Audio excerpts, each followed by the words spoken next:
Ang lihim na kaligayahan sa pamilya. Ang lahat ng kasulatan ay kinasihan ng Diyos at kapaki-pakinabang sa pagtuturo, sa pagsaway, sa pagtutuwid ng mga bagay, sa pagdidisiplina sa katwiran. Ayon ito sa salita ng Diyos, 2 Timoteo Kapitulo 3, versikulo 16. Ayon sa aking naintindihan guys, nakasaklaw dito yung tamang disposisyon sa buhay, yung dapat nasa katwiran. Ayan. Tungkol sa mga bagay-bagay at yung kung paano ito i-resolve.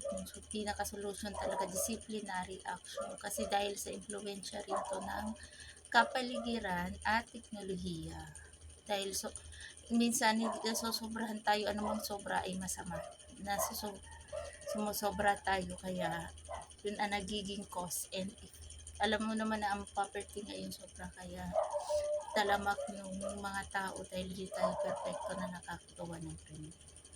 Kaya kailangan think first before we speak, lalo na sa buhat. Dahil may mga sinasaalang-alang tayo ng lamang. Free to share sa comment section guys, pwede nyo ilagay. At kung meron kayong kopya nito, alam ko yung iba free nito at yung iba naman ay nabibili. At limited yung